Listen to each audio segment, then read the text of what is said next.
প্ৰথমতে আজি ৮০তম যি আমাৰ স্বাধীনতা দিৱসৰ কাৰণে দেশবাসীলৈ শুভেচ্ছা জ্ঞাপন কৰিছোঁ আৰু ৮০তম স্বাধীনতা দিৱসৰ অভিনন্দন জ্ঞাপন কৰিছোঁ সমগ্ৰ দেশবাসী সমগ্ৰ অসমবাসীক।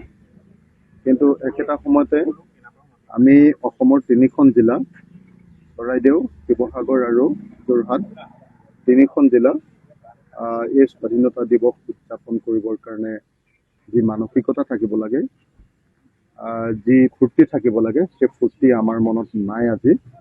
তাৰ কাৰণটো হ'ল যোৱা 19 জুলাই তাৰিখৰ দিনা যি মহাপ্ৰলয় আহিলে নাগালেণ্ডৰ পৰা অসম পৰ্যন্ত যি মহাপ্ৰলয় আহিলে, সেই মহাপ্ৰলয়ে সমগ্ৰ 3খন জিলাৰ সকলো আন্তঃগাঁথনি ভাঙি চিঙি শেষ কৰি থৈ গ'ল।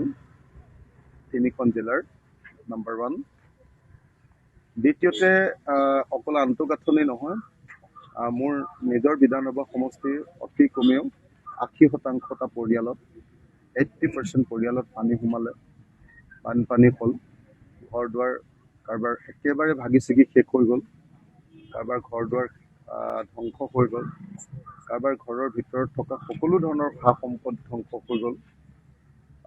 ঘৰখনত থকা আমাৰ মিডল ক্লাছৰ যিমানবিলাক সম্পত্তি থাকে, গাড়ী এখন, স্কুটি এখন, মটৰচাইকেল এখন আৰু ভিতৰত থকা যিবিলাক ইণ্টেৰিয়ৰ আমাৰ বস্তু, সেইবিলাকো সম্পূৰ্ণৰূপে ধ্বংস হৈ গ'ল।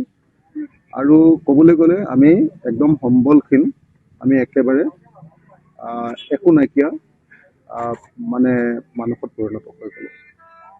কিন্তু দুৰ্ভাগ্যবশতঃ আমি দেখিছোঁ যে ইমান ডাঙৰ এটা ঘটনা ঘটি যোৱাৰ পাছতো চৰকাৰে আমাৰ প্ৰতি যি ধৰণৰ ৰেছপন্স দিব লাগিছিলে, সঁহাৰি দিব লাগিছিলে, স্বাধীন ভাৰতৰ এই ৮০তম বৰ্ষত সেই ৰেছপন্স কিন্তু আমি দেশৰ জনগণে পোৱা নাই। সেইকাৰণে উপায় নাপায় আমি ভাৰতৰ স্বাধীনতা দিৱসৰ দিনা স্বাধীনতাৰ যি আনন্দ, সেই আনন্দ লোৱাৰ পৰিৱৰ্তে আজি ভোগ হৰতালত, আজি অনশনত, দিনজোৰা কাৰ্যসূচীৰে বহিবলৈ আমি বাধ্য হৈ গ'লোঁ 3টা কাৰণত। 1 নম্বৰ কাৰণটো হ'ল যে যিমানবিলাক মানুহৰ ঘৰ দুৱাৰ ভাগি গ'ল, সমস্ত পৰিয়ালবিলাক আৰু দোকানবিলাক, যিমান দোকান আছিলে, ব্যৱসায়িক প্ৰতিষ্ঠান, সকলোকে আমাক 10 লাখ টকাৰ ক্ষতিপূৰণ লাগে।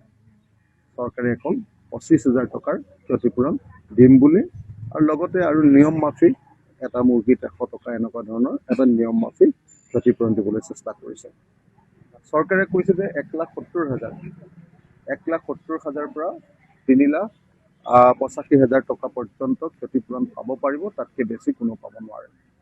সেইটো দুৰ্ভাগ্যজনক, আৰু সেইকাৰণে 3,80,000 টকা নহয়, সৰ্বোচ্চ 3,85,000 টকা নহয়, 10 লাখ টকাৰ ক্ষতিপূৰণ দাবী কৰি আজি অনশনত বহিলোঁ। দ্বিতীয় কিন্তু মূল বস্তুটো হ'ল যে গোটেই ঘটনাটোৰ তদন্ত। ইমান ডাঙৰ ঘটনা সংঘটিত হ'ল, এতিয়ালৈকে চৰকাৰে এটা তদন্ত ঘোষণা কৰা নাই। অসমৰ মুখ্যমন্ত্ৰীয়ে প্ৰথমতে ইয়াক প্ৰাকৃতিক দুৰ্যোগ বুলি কৈছে যে ক্লাউড ব্ৰাষ্ট হৈছে, অৰ্থাৎ ডাৱৰ বিস্ফোৰণ হৈছে।